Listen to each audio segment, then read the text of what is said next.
चलो मैं वापस आ गया। अभी दिन का दूसरा वाला वीडियो है। तो यहाँ पे हम लोग क्या करेंगे, जो बाकी का नाम आप देख रहे हो ये सब आपके फिनेंशियल स्पेस में है। लेंडिंग और नॉन लेंडिंग मिला के ये कर रहा हूँ, ठीक है। तो ऑफ कोर्स हर बिजनेस का बिजनेस मॉडल समझाऊंगा, कहाँ कहाँ में ये लोग लेंड कर रहे हैं या क्या क्या सर्विसेज दे रहे हैं, कैसे पैसे बनाती है। उसके बाद of course I talk about their quarterly numbers और पुराने कॉन कॉल्स में क्या हुआ है, रिसेंटली क्या क्या अपडेट्स दिया है, वो सारे इनसाइट्स मिला के भी मैं बात करूंगा, ठीक है। तो चलिए सबसे पहले हम बात करते हैं एक हाउसिंग फाइनेंस स्पेस के। आई थिंक कुछ दो कंपनीज है, तो चलो मैं एक एक साथ करता हूं उनको, तो आपको समझ में आएगा। तो दो कंपनीज का सिचुएशन बहुत ही अच्छी है। पहला कंपनी है होम फर्स्ट फाइनेंस करके, ठीक है। तो हाउसिंग फाइनेंस कंपनी का रूल है कि आपको अपना जो लोन बुक है उसका minimum 60% of the book minimum housing loans में देना ही पड़ेगा, ठीक है। और अगर आप अफोर्डेबल सेगमेंट में हो तो आपका जो जनता होगी जहां पे आप लेंड करोगे, आपका कस्टमर बेस आप देखोगे वो एकदम आपका economically weaker segment of the society से वो आते हैं। तो होम फर्स्ट फाइनेंस का क्या है, 85% ऑफ द बुक इज एकदम प्लेन वैनिला होम लोन्स देते हैं, ठीक है। और उनका कुछ 60 to 65% ऑफ द कस्टमर एक बेस एकदम बॉटम ऑफ द पिरामिड में आते हैं। ये जनरली टायर 1 और टायर 5 सिटीज में ज्यादा लेंड करते हैं, ठीक है। आप देखोगे एक और कंपनी है एप्टस, जिसके बारे में अभी हम बात नहीं करेंगे। एप्टस एकदम ही टायर 5, 6, 7 में है, ठीक है। लेकिन होम फर्स्ट फाइनेंस जैसे मैंने बोला टायर 1 और टायर 5 सिटीज के बीच में वो होम लोन्स देता है। दूसरा चीज क्या है, होम फर्स्ट फाइनेंस का जो कस्टमर्स है वो ज्यादा सैलरीड है, ठीक है। तो दो तरीके के कस्टमर को आप लेंड कर सकते हो, एक है सैलरीड और दूसरा हो गया सेल्फ एम्प्लॉयड। तो इसका मतलब क्या, जितना आप नीचे की तरफ आओगे in terms of tyre of cities, tyre 3, 4, 5, 6 या विलेजेस, उतना आपको सेल्फ एम्प्लॉयड क्लास में आपको लेंड करना पड़ेगा। मतलब क्या, वहां पे रिस्क थोड़ा ज्यादा है लेकिन वहां पे यील्ड भी ज्यादा मिलता है, गॉट इट। और जितना आप शहरों के लोगों को या शहर के आसपास के लोगों को लेंड करोगे वहां पे यील्ड कम होता है। एंड ऑफ कोर्स अगर सैलरीड कस्टमर है तो वो तो आपको कम ही यील्ड करेगा, क्योंकि उसके लिए बैंक्स भी रेडी है उसको लेंड करने के लिए। तो ऐसे करके देखो, होम फर्स्ट फाइनेंस का मैनेजमेंट का गाइडेंस था कि वो 30% के ऊपर से ग्रो करेगा अपने बुक को, और वो करते ही जा रहे हैं। इवन इस क्वार्टर में भी I can tell you the loan book grew 34% और उनका disbursal grew 30% YOY in Q1 over Q1। The best part about home first finance, अब देखो I know they come from a small base, but having said that इनका loan book grew 8% quarter on quarter. जबकि हमें पता है कि Q1 is a seasonally weak quarter कोई भी फाइनेंशियल के लिए, Q4 होता है strongest quarter.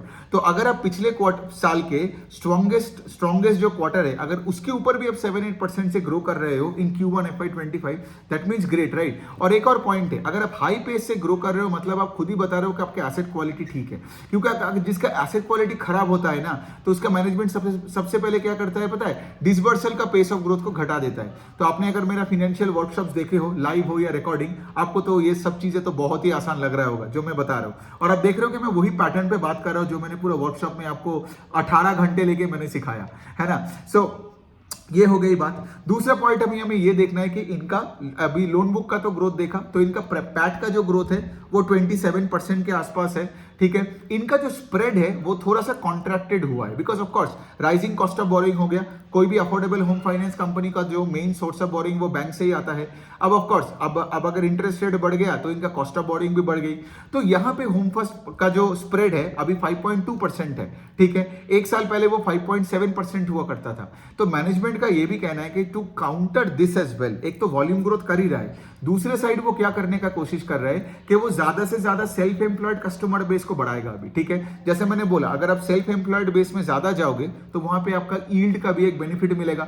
So you can counter the rising cost of funds by lending it to the self employed categories.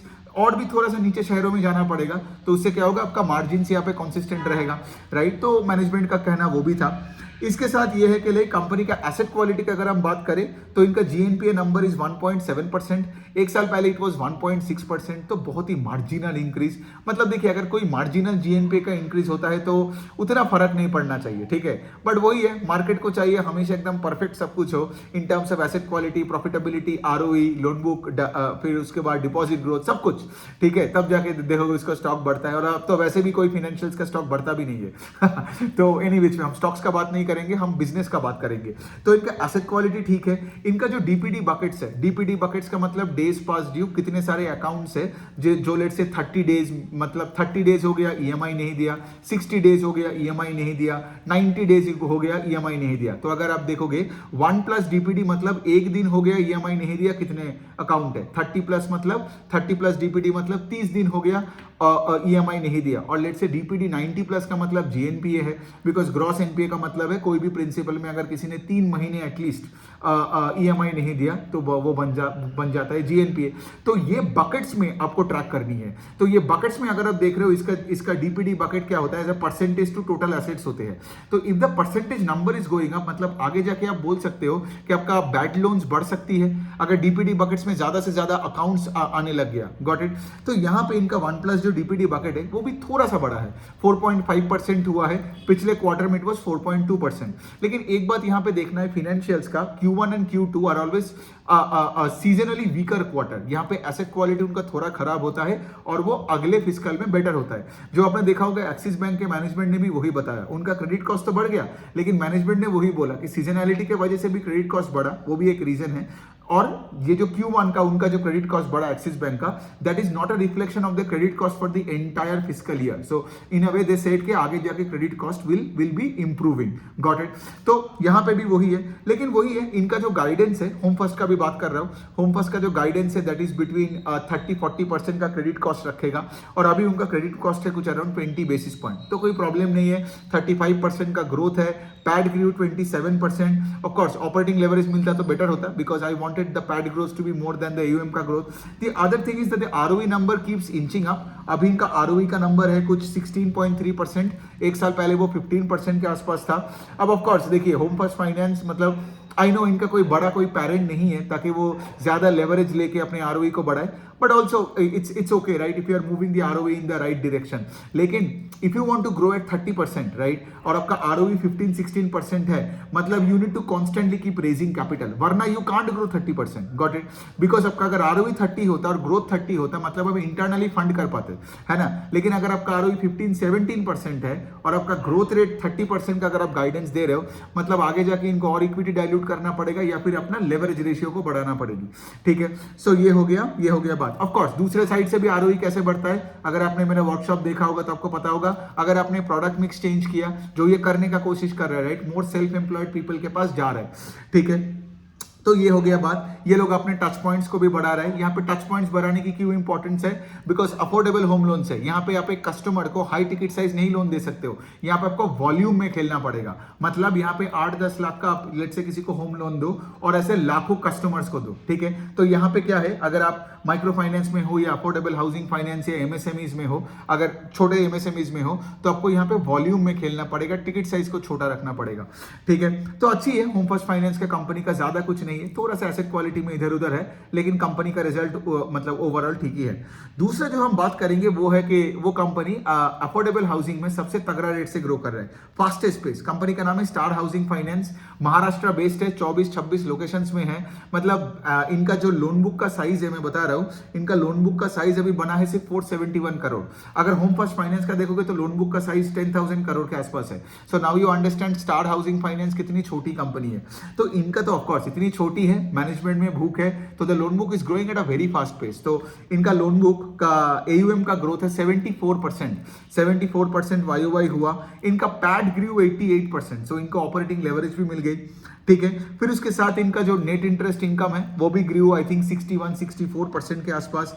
Asset quality भी ठीक है, ग्रॉस एनपीए नंबर इज 1.5%, थोड़ा सा डिटेरियोरेट किया होम फर्स्ट के तरह, आई थिंक इट वाज 1.4 से अभी 1.5 हुआ GNPA, but nothing to be overtly concerned about. और ऑफ कोर्स ये लोग क्या कर रहे हैं, टिकट साइज, इनका बिजनेस मॉडल तो of course affordable home housing में है, लेकिन इनका बिजनेस मॉडल अगर मैं थोड़ा सा बता दूं तो ये क्या करता है, 8 लाख से 12 लाख के बीच में इनका टिकट साइज है। तो बेसिकली अगर इनका कस्टमर लेट से फॉर एग्जांपल मुंबई के आसपास हो, ठीक है, तो वहां पे 10, 12, 13 लाख का होम लोन्स देते हैं। ठीक है, और लेट से फॉर एग्जांपल यहाँ पे महाराष्ट्र में एकदम गांव में किसी को लोन्स दे रहा हो, तो वहां पे क्या करते हैं, वो 6 से 8 लाख के बीच में टिकट साइज देता है। ठीक है, सो मतलब क्या, कस्टमर जितना शहरों के आसपास होगा उतना मैं उनको हाई टिकट साइज दे सकता हूं, बिकॉज वो कस्टमर शहरों के आसपास है, तो बाय डिफॉल्ट शायद कंपनी को लगता होगा कि लाइक इनका इनका इनका पैसा वापस करने का ability will be better than a person जे लेट से जो एकदम ही गांव में है ना, एंड इट मेक्स मतलब सेंस एज वेल।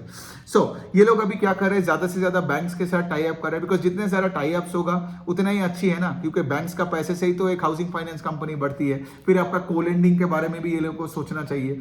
तो आई थिंक इनके पास ऑलरेडी 6 बैंक्स के साथ टाई अप हो गया, 11-12 फाइनेंशियल इंस्टीट्यूशंस के साथ भी इनका टाई अप हो गया।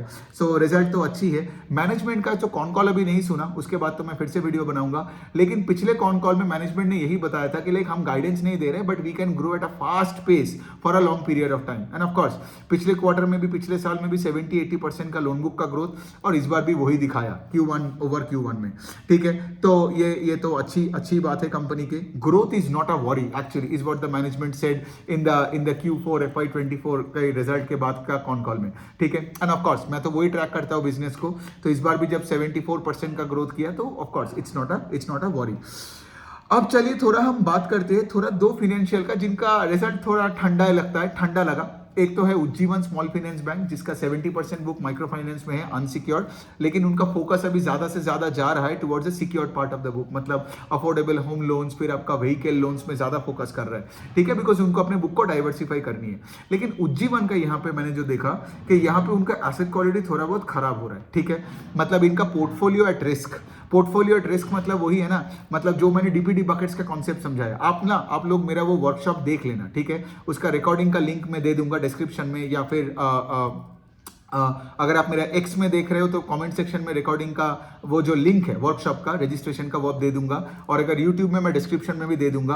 आप मेरा वो पूरा वर्कशॉप देखो, तो ये सब चीजें ना समझने में कोई दिक्कत नहीं होगा। चलिए फिर भी मैं कोशिश तो कर ही लेता हूँ, छोटे वीडियोस में सब कुछ बताया, लेकिन छोटा है ना ये वीडियो में 2 घंटे का तो नहीं कर सकता हूँ, तो इसलिए मैं चाहता हूँ कि आप लोग वो वर्कशॉप देख लो, उसके बाद आप कोई भी फाइनेंशियल को खुद से ट्रैक करो, मेरा वीडियो देखो, और अपना इंडिविजुअल कन्विक्शन आप बिल्ड कर पाओगे, है ना। तो वही वाला पॉइंट है। तो let's come back to Ujjivan. ठीक है, तो उज्जीवन का पोर्टफोलियो एट रिस्क है 4.2%, लास्ट ईयर वो था 3%। पोर्टफोलियो एट रिस्क मतलब वो है कि सिर्फ जो एनपीए नहीं, एनपीए होने से पहले जो डीपीडी बकेट्स का कॉन्सेप्ट बताया था, मतलब डीपीडी 30+, 60+ एंड 90+, तो वो जो पूरा जो सेगमेंट है 30+ से लेके पूरा जो एनपीए तक का, यहाँ पे इनका पोर्टफोलियो एट रिस्क बोलते हैं। अगर इनका account number of accounts go up in this DPD buckets, मतलब आपका पोर्टफोलियो एट रिस्क खराब होते जा रहे हैं। Correct, so an increasing number is bad for the asset quality, right, and profitability. तो उज्जीवन का पोर्टफोलियो एट रिस्क अभी है 4.2%, और पिछले साल का इस टाइम पे था 3.5%, और उनका जीएनपीए नंबर भी has worsened, NNPA number has also worsened. तो मैनेजमेंट ने ये भी बताया, आप उनके पीपीटी में भी देख सकते हो, उन्होंने यही बताया कि कुछ जगह में इनको अच्छा खासा स्ट्रेस दिख रहा है, as a result of which इन्होंने अपने डिसबर्सल का ग्रोथ नहीं आया। तो बेसिकली क्या है, आप सोचिए ना, अगर आपसे डिसबर्सल का ग्रोथ नहीं है, मतलब पिछले साल आप जितने पैसे दिए हो इकोनॉमी में, अगर आप इस क्वार्टर में, तो Q1 ओवर Q1 में उतने डिसबर्सल में उतना ग्रोथ नहीं आया, इसका मतलब क्या बोल रहे हो, जैसे मैंने सिखाया आपको पहले भी, ठीक है, वो आप वर्कशॉप में देखो या मेरा यूट्यूब में ये वीडियोस देखो, आप देखोगे एक ही चीज मैं बोलता हूं, जिनका एसेट क्वालिटी खराब होता है ना, उनका डिसबर्सल का ग्रोथ रेट भी घट जाता है। आप कोई भी बैंक्स को देख लो, एनबीएफसीज को देख लो, हाउसिंग फाइनेंस को देख लो, मैटर नहीं करता है। ठीक है, द पॉइंट इज, जब आपके घर में कुछ प्रॉब्लम चलना चालू हो जाता है ना, फिर आप क्या करते हो, डिसबर्स नहीं करते, फिर आप फोकस करते हो ज्यादा कलेक्शंस पे। ठीक है, आप ज्यादा से ज्यादा एम्प्लॉइज हायर करते हो on the collection side then on the disbursal का साइड में। ठीक है, तो यहाँ पे क्या है, इनका डिसबर्सल फ्लैट है, इनका gross NPA, net NPA number बढ़ गया, पोर्टफोलियो एट रिस्क का नंबर बढ़ गया, so not a good side. And as a result of which इनका लोन बुक का पेस ऑफ ग्रोथ भी घट गया। अभी इनका लोन बुक का पेस ऑफ ग्रोथ कितना है, सिर्फ 19%, जब आपके पिछले 2 साल में देखोगे Ujjivan grew the loan book north of 25 to 30%। ठीक है, तो लोन बुक का पेस ऑफ ग्रोथ घट रहा है। एंड ऑफ कोर्स जितना एसेट क्वालिटी खराब होगा उतना आपको ज्यादा प्रोवाइड करना पड़ेगा, क्रेडिट कॉस्ट बढ़ेगा, मतलब आपके इनकम स्टेटमेंट में हिट आएगा, और इसलिए वजह से क्या होगा, आपका नेट इनकम ग्रो नहीं करेगा। I don't know if I have written this number, but net income hardly कुछ ढंग का कोई एंगल से ग्रो किया। हाँ, इनका तो नेट इनकम घटा है, सो द पैट डिग्रीव बाय 7%। तो सोचो, जब आपका पैट डिग्रो करता है तो आपका आरओई का भी हिट होता है ना, ROE is equal to net income by share holder equity base. So यहाँ पे सोचो, इनका पैट डिग्रीव Q1 हुआ और Q1 का बात कर रहा हूं।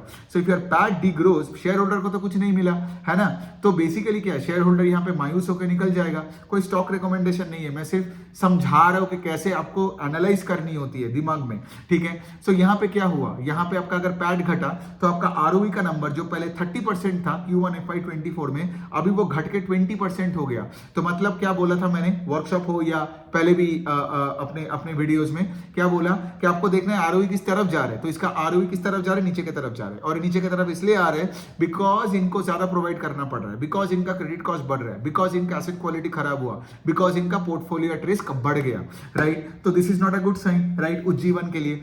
तो ऑफकोर्स लाइक अभी बिजनेस में, और ऑफकोर्स लोन बुक का ग्रोथ रेट भी घट गया, और मैनेजमेंट क्या बार बार बोले जा रहे हैं कि हम यहाँ पे सिक्योर्ड एसेट्स में फोकस कर रहे हैं। लेकिन आप जितना भी सिक्योर्ड एसेट्स में फोकस करो, ठीक है, सिक्योर्ड एसेट का बुक आपका 30% ऑफ द बुक है, 70% ऑफ उज्जीवन का बुक आज भी माइक्रो फाइनेंस में है, और वहां हम देख सकते हैं दूसरे फाइनेंशियल्स में भी थोड़ा बहुत स्ट्रेस दिख रहा है। Although I am not saying कि लाइक माइक्रो फाइनेंस में अभी प्रॉब्लम्स चालू हो गया, no, who am I to say that, लेकिन मैं ये बोल रहा हूं जो हनीमून पीरियड था माइक्रो फाइनेंस का कोविड के बाद, वो हनीमून पीरियड खत्म हो चुका है। बिकॉज यहाँ पे आप कोई भी देख लो, इक्विटस का देख लो, इक्विटस का भी जो माइक्रो फाइनेंस का बुक है, या फिर उज्जीवन का देख लो, या आप एनबीएफसी एमएफआईज को देख लो, ये जैसे फ्यूजन माइक्रो फाइनेंस हो गया, अरमान माइक्रो फाइनेंस हो गया, और भी माइक्रो फाइनेंस कंपनीज है, जो भी आप देखोगे ना, उनका लोन बुक का पेस ऑफ ग्रोथ घट रहा है, क्रेडिट कॉस्ट धीरे धीरे बढ़ते जा रहा है, ठीक है। तो ये चीजें इसीलिए तो हमें क्वार्टरली वर्कशॉप्स बनानी है, काम करनी है, ट्रैक करनी है, वरना आपको समझ नहीं आएगा कि दुनिया किस तरफ जा रहा है। समझो, जिस तरफ जा रहा है उसके अनुसार आज आपको इन्वेस्ट करनी है। पहले क्या था उससे फर्क नहीं पड़नी चाहिए, राइट, क्योंकि वो पास्ट है, हो चुका है। स्टॉक आगे में बढ़ता है या घटता है लुकिंग ऑन कि दुनिया किस तरफ आगे जा रहा है, बेस्ड ऑन दैट। तो ये दिमाग में रखना।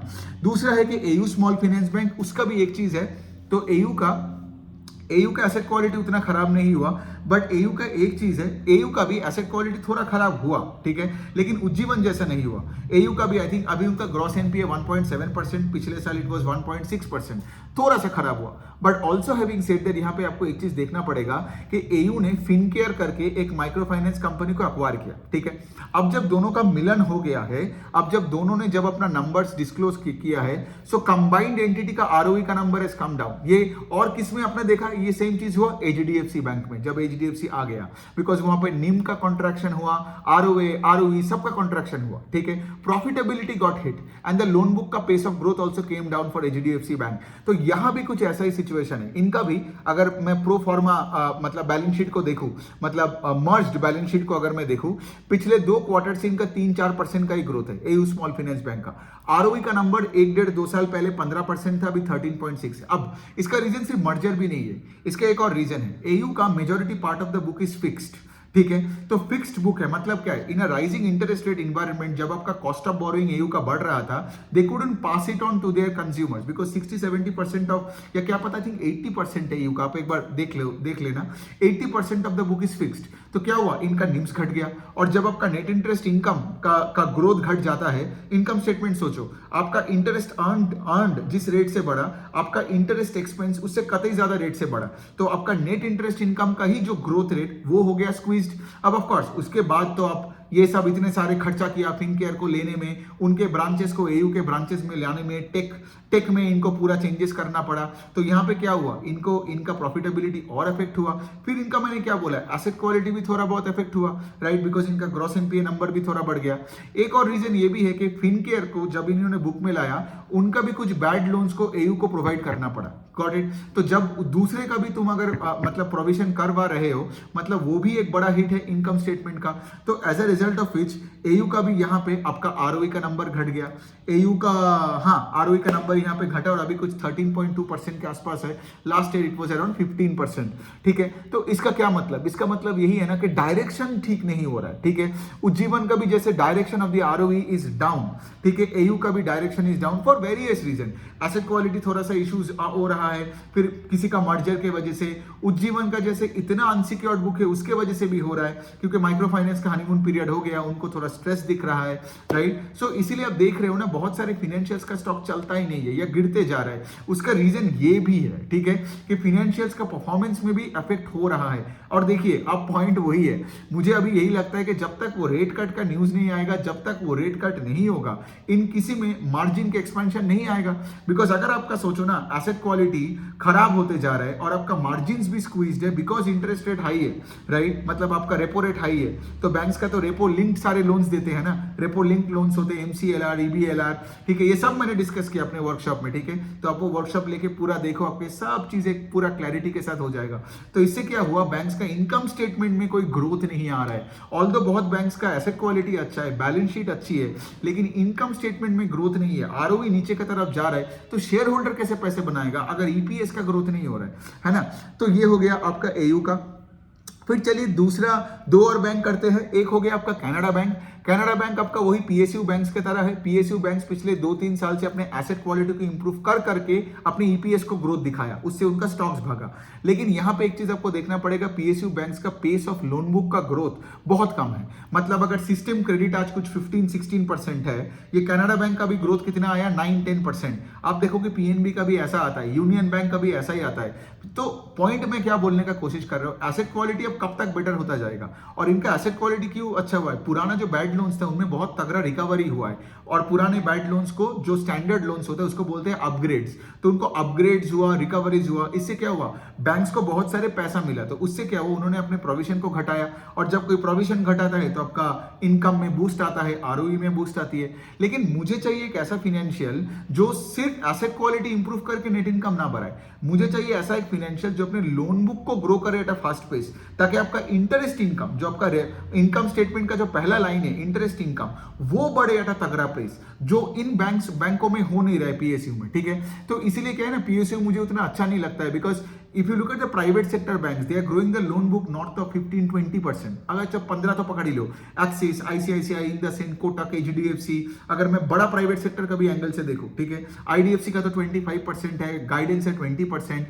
तो यहां पे आप देखोगे 8-9-10% का है। और इनका भी ना एसेट क्वालिटी का इंप्रूवमेंट हो चुका है। मतलब अगर मैं PNB का बात बोलूं, PNB का तो चलो Q1 नहीं आया, लेकिन PNB का एक टाइम पे GNPA था 12%, वो घटा के उसको 5% में लेके आया। अब देखो 5 से 2 होगा, 3 होगा, और कितना नीचे जाएगा। लेकिन PNB का अगर लोन बुक का ग्रोथ 8-9% है, डिपॉजिट का बुक अगर बढ़ नहीं रहा है, बिकॉज सारे अगर इंक्रीमेंटल डिपॉजिट अगर प्राइवेट सेक्टर बैंक्स को जा रहा है, तो फिर क्या होगा, ये मार्केट शेयर तो गवा रहा है, लेकिन एक रिकवरी एंड अपग्रेड्स के वजह से इनका स्टॉक आप देख रहे हो कि पैसा बना रहा है। लेकिन इसका जो EPS का ग्रोथ है वो तो लिमिटेड है ना। कब तक अपने EPS को ग्रो करोगे, सिर्फ रिकवर कर करके। रिकवरी एक दिन तो खत्म होने वाला है, राइट। लेकिन मुझे चाहिए एक ऐसा फाइनेंशियल जो रिकवर करे, लेकिन जिसका अगर एसेट क्वालिटी अच्छा हो और जो लोन बुक को ग्रो करे 30-40% से। मतलब यहां पे आप देखोगे, मैं जो हाउसिंग फाइनेंस कंपनीज का बात किया, मतलब जो star housing finance loan book को 75% से ग्रो कर रहा है, पैट 98% से ग्रो किया, because that is driven by the loan book का growth, not driven by recovery का ग्रोथ। Got it. तो वो मुझे उतना नहीं चाहिए। और होम फर्स्ट फाइनेंस जो 35-36% जो भी नंबर मैंने बताया, उस रेट से ग्रो कर रहे हैं, और दोनों का GNPA नंबर इज 1.7%। जबकि कनाडा बैंक और PNB का देखोगे, सबका GNPA नंबर इंप्रूव तो हो रहा है, लेकिन कनाडा बैंक का GNPA आज भी 4% है, ओवर 5% लास्ट ईयर। PNB का आज 5% है, 2 साल पहले वो 11-12% के आसपास था। तो आपको इस तरीके से देखना पड़ेगा when you are analysing financials, ठीक है। अब देखो, मैं हर तरीके से आपको समझा रहा हूं कि how to connect the dots, and now you understand. ये चीजों को आप एक्सेल शीट में डाल नहीं सकते हो, ठीक है। आपको सारे चीजों को पढ़ना है, समझना है, आपके दिमाग में ना एक साथ चीजें, सारे बत्तियां जलना चाहिए। फिर इन्वेस्टिंग एक डिसीजन बनती है, जो कि भी एक सब्जेक्टिव बनती है ना। कोई आपको आके एक फिक्स सोल्यूशन नहीं देगा कि 1+1 2 है। इसीलिए कभी कोई जब एक्सेल शीट में मैथ्स करता है और वो सब करता है, मैं तो भाई देख के हंसता हूं। ये हो गया इस कंपनी का। अब चलिए हम थोड़ा सा बात कर लेते हैं एक एसेट मैनेजमेंट कंपनी के बारे में, आदित्य बिरला सन लाइफ। तो Aditya Birla sun life AMC क्या है, वो एक एसेट मैनेजमेंट कंपनी है। बिजनेस मॉडल बहुत सिंपल है। बिजनेस मॉडल है कि उनका एक ट्रस्टी होता है जिनके पास बहुत पैसा होता है, ठीक है। अब जिनके पास बहुत पैसे हैं मैनेज करने के लिए, उनको मैनेजर्स चाहिए जो उनको बताए, रिसर्च रिपोर्ट बना के देगा, जो लेट से फॉर एग्जांपल उनको बताएगा कि डेट में कितना डालना है, इक्विटी में कितना डालनी है एंड ऑल दैट, जो वो ट्रस्टी के लिए और पैसा बाहर से जुगाड़ करके लाएगा। करेक्ट। तो उन मैनेजमेंट के ग्रुप को जो इतना मेहनत कर रहा है, राइट, जो कंपनीज को ट्रैक कर रहा है, इक्विटी रिसर्च कर रहा है, टीम बिठा रहा है, ये जो मैनेजमेंट का ग्रुप है इनको ही बोलते हैं एसेट मैनेजमेंट कंपनी।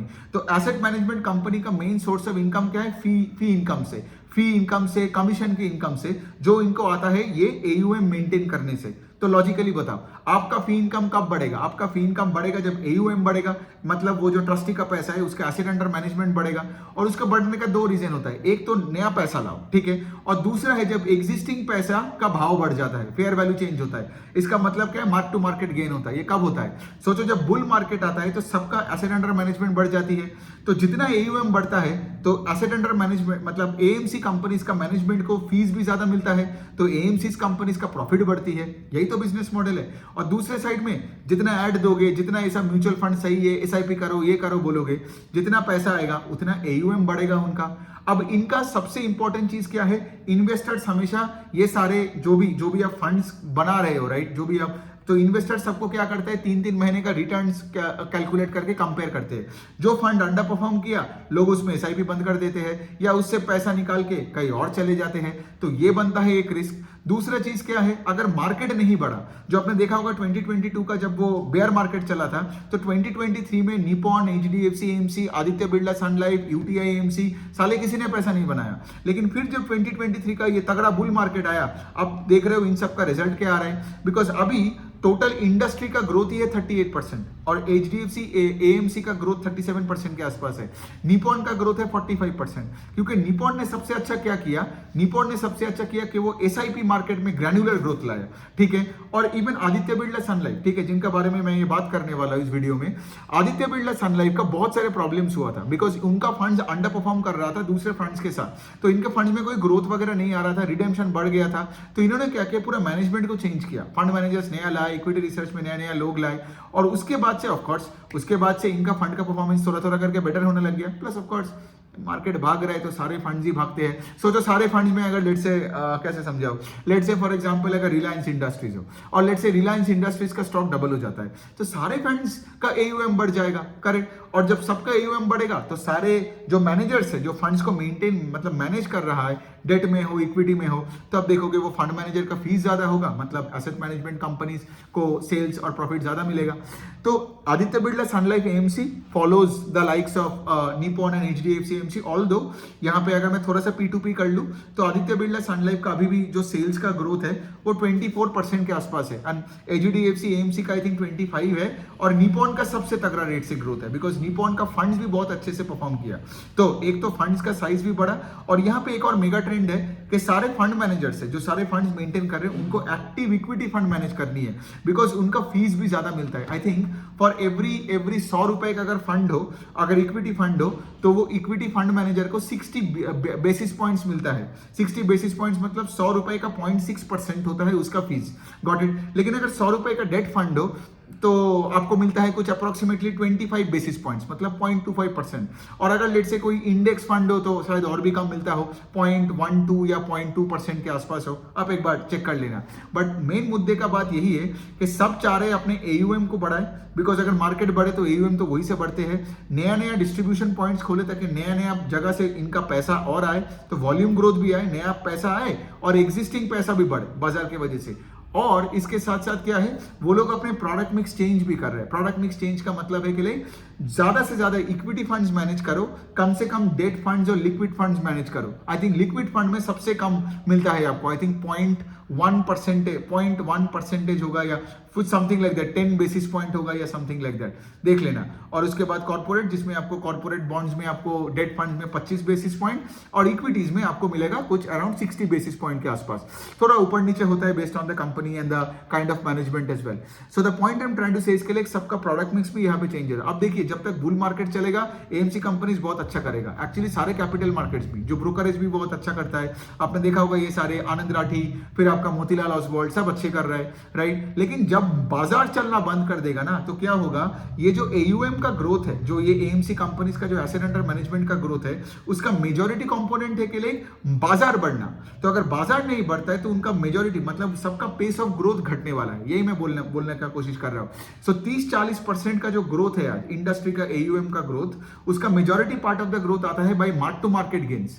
तो कल अगर इसका ग्रोथ चला गया ना, तो फिर प्रॉब्लम क्या होगा, सिर्फ वॉल्यूम ग्रोथ पे डिपेंड करना पड़ेगा कि नया पैसा कहां से आ रहा है। और लेट्स से फॉर एग्जांपल अगर निफ्टी सेंसेक्स नीचे की तरफ जाता है तो यहां पे तो और भी प्रॉब्लम आ जाएगी। सो कोई 40% का ग्रोथ वाला AMC कल अगर 5% से ग्रो करने लग गया, उसका स्टॉक तो ऊपर जाना छोड़ ही दो, ठीक है। फिर क्या होगा, 40% की एक्सपेक्टेशन लेके जो बंदा बैठे है वो कल छोड़ के निकल जाएगा। तो इसलिए मैं आपको यही बताता हूं कि कभी प्रेडिक्ट मत करो कि बाजार किस तरफ जा रहे हैं, ट्रैक करो। जब तक उसका बाजार ऊपर की तरफ जा रहा है, ये कंपनी अच्छा रिजल्ट कर रही है, ये पैसा बनाएगा।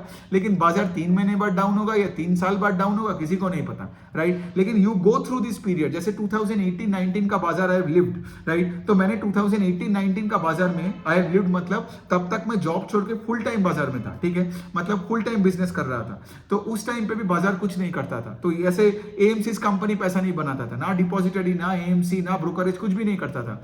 फिर कोविड के बाद जब 2021 के उस वाले पीरियड था, उसमें बाजार बढ़ा तो सबका रिजल्ट अच्छा हुआ। फिर 22-23 का जो ईयर था, राइट, उसमें अगेन बाजार ठप हो गया तो किसी ने पैसा नहीं बनाया। और उसके बाद से जब आप देख रहे हो कि FY24 में सबका अच्छा रिजल्ट क्यों आ रहा है कैपिटल मार्केट्स में, वो asset management, wealth management, depository, RTA, exchanges, BSE भाई 70% से ग्रो कर रहे हैं। तो you get this, right, because ये ट्रांजैक्शन वॉल्यूम्स के ग्रोथ होता है। जितने FNO में ट्रांजैक्शन हुआ है तो BSE का तो मेजॉरिटी रेवेन्यू ट्रांजैक्शन ग्रोथ से ही आता है, 50-60% के आसपास। तो ऐसे करके आपको देखना पड़ेगा, ठीक है। तो आदित्य बिरला, सन लाइफ यहाँ पे हो गया। लास्ट एक कंपनी आई थिंक हम मोतीलाल ओसवाल का बात कर सकते हैं। वो एक ट्रेडिशनल ब्रोकर है। 50-60% सेल्स उनका ब्रोकरेज से आते हैं और 50-60% उनका वेल्थ मैनेजमेंट और एसेट मैनेजमेंट से आते हैं। अब यही है, जैसे मैंने समझाया, इनका भी एकदम पूरा छप्पर फाड़ के ये लोग पैसे बना रहे हैं। इनका सबसे बड़ा पॉइंट ये रहा कि उनका वेल्थ मैनेजमेंट का division grew 42%, which is very good. And wealth management क्या होता है, wealth management is an average revenue recurring business है। मतलब सोचिए ना, आज अगर किसी का अगर आप एसेट अंडर एडवाइजरी कर रहे हो, मतलब क्या, मतलब वेल्थ मैनेजमेंट का मेन है कि लाइक से आज अगर आप किसी का फंड मैनेजर तो हो लेकिन आप उसका एडवाइजर हो and you get paid for that. किसी को आप रिसर्च, आप देखोगे मोतीलाल का कितने सारे रिसर्च होते हैं। तो रिसर्च अगर ड्रिवन, अगर आप पैसे ले रहे हो, एडवाइजरी ड्रिवन आप पैसा ले रहे हो, तो वो एक रिकरिंग रेवेन्यूज होती है, ठीक है, जो कि स्ट्रक्चरल है, irrespective of let's say for example what stocks are doing on a month on month basis, ठीक है। तो यहाँ पे इनका वेल्थ मैनेजमेंट का division grew 42%। And of course wealth management मतलब ही अल्ट्रा HNI एंड HNI के साथ काम करने वाला, ठीक है। और वेल्थ मैनेजमेंट के साथ अगर कोई भी कंपनी काम कर रहा है ना, मतलब कोई अल्ट्रा HNI के साथ, उनको कोई ये नहीं सोचता कि मैं 50% का रिटर्न दूंगा। उनको ये सोचते हैं कि भाई इनको कैसे इसका वेल्थ को प्रोटेक्ट करे, डाइवर्सिफाई करे और 10-15% का अगर रिटर्न दे दे निफ्टी का, और या फिर हमारे देश का नॉमिनल GDP ग्रोथ से 1-2% ज्यादा भी मिल गया इनको, तो वही बहुत है, ठीक है। तो इनका बहुत अच्छा रिजल्ट है। और यहाँ पे दूसरा पॉइंट ये है कि Motilal Oswal is a traditional broker who is gaining market share, जबकि you would see that there are digital brokers like 5 paisa capital who are losing market share. ऐसा क्यों? बिकॉज मोतीलाल ने अपने ब्रोकरेज को डिवीजन को पूरा बदल दिया।